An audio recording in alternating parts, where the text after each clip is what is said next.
Hello everyone, welcome to exam study. So guys, आज अपन discuss करेंगे 27 अप्रैल करंट अफेयर। साथ में जितने भी इंपॉर्टेंट फैक्ट हो सकते हैं उनको हम डिस्कस करते चलेंगे। तो वीडियो स्टार्ट करने से पहले आप हमारे चैनल को सब्सक्राइब कर लीजिए, साथ ही इस बेल आइकन को प्रेस कर लीजिए ताकि आपके पास टाइम टू टाइम नोटिफिकेशन आती रहे। और अगर वीडियो पसंद आए तो उसको लाइक कीजिए, साथ ही अपने दोस्तों को शेयर कीजिए ताकि उनको भी इस चीज़ का फ़ायदा मिल सके। अगर आप वीडियो की PDF डाउनलोड करनी हो तो आपको डिस्क्रिप्शन बॉक्स में इसका लिंक मिल जाएगा, जहाँ से आप डायरेक्ट डाउनलोड कर सकते हो। तो ज़्यादा टाइम खराब नहीं करते, अपने पहले क्वेश्चन की तरफ चलते हैं। आज का पहला क्वेश्चन अपना है, हाल ही में वोडाफोन आइडिया ने किस कंपनी के साथ मिलकर रिचार्ज साथी कार्यक्रम शुरू किया है? फ़ोन पे, फ्री रिचार्ज, पेटीएम या फिर इनमें से कोई नहीं। तो इसका सही आंसर क्या हो जाएगा? पेटीएम। तो पेटीएम ने वोडाफोन आइडिया कंपनी के साथ मिलकर कौन सा कार्यक्रम शुरू किया है? रिचार्ज साथी। तो अब इसका पर्पज क्या था वो भी देख लीजिए आप लोग। इस कार्यक्रम के अंतर्गत कोई भी पेटीएम ग्राहक पंजीकरण के बाद पेटीएम पर वोडाफोन और आइडिया कंपनी के रिचार्ज भेज सकेगा। उससे उससे कमीशन के रूप में कुछ राशि अर्जित करने की मदद मिलेगी। तो अब एक्स्ट्रा कुछ जो फैक्ट वो भी देख लीजिए आप लोग। जो वोडाफोन कंपनी है, वोडाफोन कंपनी के CEO आपको पता होना चाहिए कौन है? निक रेड हो गए। जबकि वोडाफोन कंपनी की बात की जाए तो वोडाफोन कंपनी का हेडक्वार्टर कहाँ पे है? यह लंदन के यूनाइटेड किंगडम में है। ये एक ब्रिटिश कंपनी है, इसको बात का पता होना चाहिए। अब आपको ये भी पता होना चाहिए साथ में कि जो वोडाफोन कंपनी है, वोडाफोन कंपनी को मर्ज कर दिया गया आइडिया में। अब इसके दोनों को संयुक्त रूप से जो CEO है वो कौन है? रविंद्र टक्कर। जबकि इनके हेडक्वार्टर की बात की जाए तो हेडक्वार्टर कहाँ पे है आइडिया का? मुंबई में। अब यहाँ पे देखो, आपको पेमेंट बैंक की बात हुई है तो पेमेंट बैंक की भी आप देख लीजिए। पेटीएम पेमेंट बैंक ने डेबिट कार्ड जारी करने के लिए मास्टर कार्ड के साथ जारी की है। मतलब पेटीएम बैंक ने डेबिट कार्ड के साथ जारी करने के लिए मास्टर कार्ड के साथ जारी की है। अब पेटीएम की बात हुई है तो यहाँ पे इसके CEO भी देख लीजिए आप लोग। अब इन तीनों में डिफरेंस भी समझिए। Paytm company, Paytm payment bank और पेटीएम जनरल इंश्योरेंस लिमिटेड के जो MD CEO है, इन सब में आप डिफरेंस समझ लीजिए। अगर मैं पेटीएम कंपनी के संस्थापक की बात करूँ तो कौन है? विजय शेखर शर्मा। जबकि पेटीएम पेमेंट बैंक लिमिटेड के जो MD CEO उसके कौन है? Satish Kumar Gupta. Paytm general insurance limited company के MD और CEO कौन है? विनीत अरोड़ा। तो इन तीनों को आप अच्छे से नोट कर लीजिए क्योंकि एग्जाम में पूछ सकता है। इन तीनों में क्या डिफरेंस वो भी देख लीजिए। और पेटीएम का मुख्यालय नोएडा उत्तर प्रदेश में है। जबकि इसकी स्थापना कब हुई थी? इसकी स्थापना 2010 में हुई थी। अब इसकी एक परमानेंट जो कंपनी ऑर्गेनाइजेशन वो कौन सा क्या नाम है? 119 कम्युनिकेशन हो गया। नेक्स्ट क्वेश्चन है अपना। नेक्स्ट क्वेश्चन है, हाल ही में किस बंटर बिलीज कप 2020 को किसने जीता? तो गाइज का सही आंसर क्या होगा? एलिजार्ज फिरोजा। एलिजार्ज फिरोजा कौन सा जीता? बंटर ब्लिट्ज कप 2020 जीता। अब जो बंटर क्विज कप की जो संस्था वो भी देख लीजिए आप लोग। अंतर्राष्ट्रीय शतरंज प्रतियोगिता के अंतर्गत आता है ये। अब ये अंतर्राष्ट्रीय प्रतियोगिता के अंतर्गत आता है तो जो फिडे देश है, तो फिडे का मुख्यालय कहाँ पे? आपको ये पता होना चाहिए। इसका क्या हो गया? फिडे। तो फिडे का जो है तो फिडे का मुख्यालय कहाँ पे होगा? लाज्या स्विट्जरलैंड में हो गया। जबकि फिडे के राष्ट्रपति की बात करूँ तो क्या पे होगा? अक्कारडी डवोकार्विच हो गया। जबकि फिडे की स्थापना पूछी जाए तो स्थापना कब हुई थी? 1924 में इसकी स्थापना हुई थी। तो अब नेक्स्ट क्वेश्चन की तरफ चलते हैं।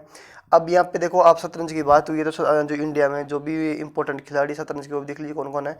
विश्वनाथ आनंद हो गया, हम्पी कोनेरू हो गया, हरिका द्रोणपल्ली हो गया, वह R प्रज्ञानंद हो गया, मुकेश डी हो गया, वह साइना सोलंकी हो गया। तो कभी कभी एग्जाम में पूछ लिया जाता है कि इन निम्न में से कौन सा खिलाड़ी शतरंज से संबंधित है, तो आपको ये पता होना चाहिए। साथ में आपको कुछ इंपॉर्टेंट फैक्ट ये भी पता होना चाहिए कि वर्ल्ड वाइड फंड इंडिया के पर्यावरण शिक्षा कार्यक्रम के लिए अपना ब्रांड एम्बेसडर जो नियुक्त किया गया उसका क्या नाम है? विश्वनाथ आनंद है, जो कि एक शतरंज खिलाड़ी है। तो अब नेक्स्ट क्वेश्चन देखिए आज का अपना। सीमा सड़क संगठन द्वारा कासावोल और शेष राष्ट्र को जोड़ने वाला स्थायी पुल किस नदी पर बनाया गया है? झेलम पे, चिनाब पे, रावी पे, इनमें से कोई नहीं। तो गाइस इसका सही आंसर क्या होगा? रावी नदी बनाया गया है सीमा सड़क संगठन का। तो ये भी देख लीजिए कि पर्पज क्या था। सीमा सड़क संगठन BRO द्वारा देश के बाकी हिस्सों से पंजाब के कासोल कंजर्वेशन को जोड़ने के लिए एक नए 484 मीटर स्थायी पुल का निर्माण किया गया। इस नए स्थायी पुल का निर्माण रावी नदी पर किया गया है। अब यहाँ पे सीमा सड़क संगठन की बात हुई है, बॉर्डर रोड ऑर्गेनाइजेशन की। तो भारत के सीमावर्ती क्षेत्रों में सड़क मार्ग के निर्माण व व्यवस्थापन का कार्य करता है ये। अब BRO के जो सीमा सड़क संगठन का है, जिसका जो महानिदेशक कौन है? लेफ्टिनेंट जनरल हरपाल सिंह हो गया। जब किसके हेडक्वार्टर की बात की जाए तो हेडक्वार्टर कहाँ पे? नई दिल्ली में है। और जिसकी फाउंडेशन की बात की जाए तो कभी स्थापित हुआ था? 1960 में इसकी स्थापना हुई थी। तो ये भी आपको साथ में पता होना चाहिए। और नेक्स्ट क्वेश्चन तब चलते हैं। आज का नेक्स्ट क्वेश्चन है, हाल ही में केंद्रीय सतर्कता आयुक्त के रूप में किसे नियुक्त किया गया, मतलब इसके लिए जो नियुक्त किया गया कौन था, तो उसका नाम था संजय कोठारी जी थे। तो केंद्रीय सतर्कता आयोग सेंट्रल विजिलेंस कमीशन है जो जो भारत के केंद्रीय विभिन्न विभागों के अधिकारी कर्मचारियों से संबंधित भ्रष्टाचार नियंत्रण के स्रोत संस्था है ये। अब इसका जो मुख्यालय है ये क्या पता होना चाहिए आपको, कहाँ पे है। केंद्रीय सतर्कता आयोग का मुख्यालय है अपने जो न्यू दिल्ली में ही है, जो और स्थापना कब हुई थी 1964 में। अब जो लेटेस्ट अपॉइंटमेंट हुई है वो भी देख लीजिए आप लोग, जो अप्रैल में हुई है। तो IAAMA मतलब इंटरनेशनल मोटरसाइकिल मैन्युफैक्चरिंग एसोसिएशन के नए अध्यक्ष के रूप में चुना गया, राकेश शर्मा को चुना गया है। जबकि हुई इंडिया के CEO के रूप में चुना गया डेविड ली, जो कि एक चाइना पर्सन है ये। और राष्ट्रपति के रूप नए सचिव के रूप में चुना गया Kapil Tripathi. Very very important, जितने भी इंपॉर्टेंट फैक्ट आप साथ में नोट करते चलिए। महानगर टेलीफोन लिमिटेड मतलब MTNL के CEO के रूप में चुना गया PK पुरवार। महानगर टेलीफोन नगर लिमिटेड के जो CMD है वो कौन है, PK पुरवार है, भी इंपॉर्टेंट है। और जो केयर रेटिंग का नया MD के रूप में चुना गया है अजय महाजन, तो ये भी आपको पता होना चाहिए। यूनियन बैंक के नए MD और निदेशक के रूप में चुना गया है महाबलेश्वर MS को चुना गया है। जबकि सिटी यूनियन के नए जो प्रबंधन निदेशक के रूप में चुना गया है एन काम कोडी को। अब IMF के MD और सलाहकार समूह के रूप में किसको किया गया है, रघुराम राजन को चुना गया है। और आज का नेक्स्ट क्वेश्चन देख लीजिए आप लोग। अब पांचवा क्वेश्चन है, वर्चुअल कोर्ट के जरिए अदालतों में सुनवाई शुरू करने वाला पहला राज्य कौन सा बन गया है। तो गाइस इसका सही आंसर होगा उत्तर प्रदेश, जो वर्चुअल कोर्ट के जरिए अदालतों में सुनवाई करने वाला पहला राज्य बन गया है। और साथ ही देख लीजिए आप लोग, वीडियो कॉन्फ्रेंसिंग से मुकदमों की सुनवाई भी करेगा ये मुकदमा सुनवाई करेगा, उसमें वीडियो कॉन्फ्रेंसिंग से किया जाएगा। अब कोविड-19 के नमूनों की पूल टेस्टिंग शुरू करने वाला पहला राज्य उत्तर प्रदेश बन गया है। तो उत्तर प्रदेश के बारे में जो भी फैक्ट होंगे मैं बता रहा हूँ आपको, तो नोट करते चलिए। और जियोटेक कम्युनिटी किचन शुरू करने वाला पहला राज्य भी उत्तर प्रदेश ही है। अब वहाँ का एक बहुत ही इंपॉर्टेंट नेशनल पार्क है, उसका नाम है दुधवा नेशनल पार्क, जो कि उत्तर प्रदेश में ही है। और क्षेत्रफल के हिसाब से भारत का सबसे बड़ा राज्य भी उत्तर प्रदेश ही है।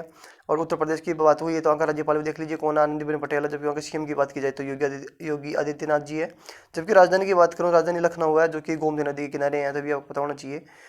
साथ में जहाँ पे वहाँ पे जो इम्पोर्टेंट बैंक है वो भी देख लीजिए आप लोग। जो SIDBI है, SIDBI का मुख्यालय भी काफ़ी उत्तर प्रदेश में ही है। तो SIDBI का मतलब क्या हुआ, small industries development bank of India हो गया। और NBRI national bio botanical research institute भी वहीं पे ही है। और CDRI central drug research institute भी उत्तर प्रदेश में ही है। और IISR Indian institute of sugarcane research भी, जो भारतीय गन्ना अनुसंधान संस्थान है, वो भी कहाँ पे है, उत्तर प्रदेश में ही है।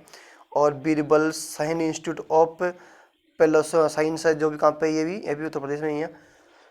तो गाइज आपको ये सब चीज़ पता होनी। नेक्स्ट क्वेश्चन देखिए। नेक्स्ट क्वेश्चन, हाल ही में किस राज्य ने जीवन शक्ति योजना शुरू की है।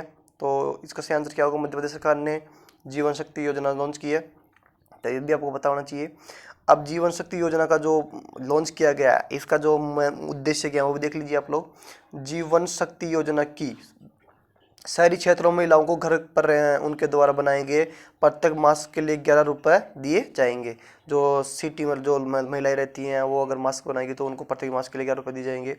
जबकि वहाँ के कैपिटल की बात की जाए MP की, तो MP की कैपिटल है भोपाल। जबकि चीफ मिनिस्टर की बात की जाए शिवराज सिंह चौहान है। जबकि वहाँ का गवर्नर की बात की जाए लालजी टंडन है। अब इंदौर है, तो भारत के सबसे स्वच्छ शहर में से इंदौर है, जो कि MP में ही है। जो इंडिया में जो रैंकिंग आई है उनमें इंदौर सबसे हुआ है। और जो मध्य प्रदेश में कुछ 3 स्थल है जो यूनेस्को में शामिल है, वो भी आपको पूछ लिया जाता है एग्जाम में, तो ये भी देख लीजिए आप साथ में। जो सांची का स्तूप है, जो कहाँ पे MP में ही है। और ये भी पता होना चाहिए सांची का स्तूप है वो जो अपने 200 रुपये के नोट के पीछे इसकी इमेज है, तो ये भी आपको पता होना चाहिए। और भीमबेटका गुफा ये भी मध्य प्रदेश में ही है। खजुराहो मंदिर है, ये भी मध्य प्रदेश में ही है। तो आज का नेक्स्ट क्वेश्चन देखिए। नेक्स्ट क्वेश्चन है, किस देश ने अपने पहले सैन्य उपग्रह नूर का लॉन्च किया है। नूर लॉन्च किया है, किस देश ने अपने पहले सैन्य उपग्रह नूर को लॉन्च किया है। सही आंसर क्या होगा, ईरान। तो ईरान की राजधानी पता आपको क्या है, तेहरान हो गई। जबकि राष्ट्रपति कौन वहाँ पे, हसन रूहानी हो गए। जबकि ईरान की जो मुद्रा की बात की जाए, करेंसी की बात की जाए, तो क्या है, रियाल है। नेक्स्ट क्वेश्चन देखिए आप लोग, आज का आपका तो किस राज्य सरकार ने शिक्षा प्रदान करने के लिए संपर्क दीदी ऐप लॉन्च किया है? वेरी वेरी इंपॉर्टेंट है, तो आंसर क्या होगा? उत्तराखंड। उत्तराखंड ने संपर्क दीदी ऐप लॉन्च किया है। तो अब उत्तराखंड की बात हुई है तो वहाँ पे देखो इंपॉर्टेंट चीज़ें देख लीजिए। उत्तराखंड की बात हुई है तो आपका चीफ मिनिस्टर कौन है? त्रिवेंद्र सिंह रावत हो गए। जबकि गवर्नर की बात करूँ तो गवर्नर कौन है वहाँ के? बीबी रानी मौर्य हो गए। जबकि वहाँ की कैपिटल देखो तो कैपिटल हो गई देहरादून, गैरसैंण हो गया। और वहाँ का एक इंपॉर्टेंट पार्क है वो भी देख लीजिए आप लोग, जो जिम कार्बेट नेशनल पार्क है, जिसका स्थापना कब हुई थी? 1936 में हुई थी। और आज का नेक्स्ट क्वेश्चन देखिए, हाल ही में किस राज्य ने Covid pharma mobile app launch किया है? तो सही आंसर क्या होगा? आंध्र प्रदेश सरकार ने किया है, Covid pharma mobile app launch किया है। अभी इसका पर्पज क्या था वो भी देखते चलिए आप लोग। आंध्र प्रदेश सरकार ने खांसी जुकाम और बुखार के लिए ओवर द काउंटर दवाएं खरीदने वाले लोगों पर नजर रखने के लिए एक मोबाइल ऐप लॉन्च किया, जिसका क्या नाम है? कोविड फार्म हो गया। और आंध्र प्रदेश सरकार ने YSR निर्गमन पोर्टल लॉन्च किया है। और आपको ये भी पता होना चाहिए, जो भी YSR से शुरू योजनाएं होती है वो किसकी होती है? आंध्र प्रदेश से ही होती है। अब आंध्र प्रदेश की बात हुई है तो वहाँ के मुख्यमंत्री देख लीजिए आप लोग। मुख्यमंत्री वहाँ के चीफ है जगमोहन YS जगमोहन रेड्डी हो गए। जबकि राज्यपाल की बात करूँ, गवर्नर वहाँ के विश्वभूषण हरिश्चंद्र हो गए। अब आंध्र प्रदेश की आपको पता होना चाहिए, एक पहला ऐसा राज्य है जहाँ की 3 प्रस्तावित राजधानियाँ हैं। तो उसकी जो विदाई राजधानी है वो तो अमरावती हो गई। कार्यकारी राजधानी बात करूँ तो विशाखापट्टनम हो गई। जबकि न्यायिक राजधानी कौन सी हो गई? करनौल हो गई। और नेक्स्ट क्वेश्चन देखिए आज का, चीन के पहले मंगल अन्वेषण मिशन का जो कि नाम है उसका क्या नाम है? चीन के पहले मंगल अन्वेषण मिशन का क्या नाम है? तो उसका सही नाम हो गया तियानवेन फर्स्ट हो गया। तो आपको पता होना चाहिए। तो अब CNSA जो कि चाइना की एक स्पेस एजेंसी है, उसका नाम पता होना चाहिए, चाइना नेशनल स्पेस एडमिनिस्ट्रेशन। तो ये भी पता होना चाहिए। तो गाइस उम्मीद करता हूँ आपको वीडियो पसंद आई होगी। अगर वीडियो पसंद आई होगी तो आप वीडियो को लाइक कीजिए, साथ में सब्सक्राइब कीजिए आप चैनल को। अब आज का आपके लिए सवाल है जो आपको कमेंट सेक्शन में करके बताना है। एशियाई विकास बैंक के अनुसार वित्त वर्ष 2020-21 में भारत की जो GDP रेट है वो कितनी रहने की अनुमानित किया गया है? तो आपको कमेंट सेक्शन में बताना है। ऑप्शन ए है 2%, ऑप्शन बी 3%, ऑप्शन सी है 4%, ऑप्शन डी है 4.5%। तो आप लोग इसको जो भी आंसर हो तो आप लोग कमेंट सेक्शन में करके बताइए। साथ में ही गाइज आपको अगर वीडियो पसंद आ रहा हो तो उसको लाइक करना नहीं भूलें, शेयर करें। साथ में ही अगर आपको वीडियो अच्छी लगे तो कमेंट करके बताइए कि वीडियो कौन सा पार्ट अच्छा लगा। तो गाइज आज के लिए इतना ही, फिर मिलते हैं नेक्स्ट वीडियो में। Thank you.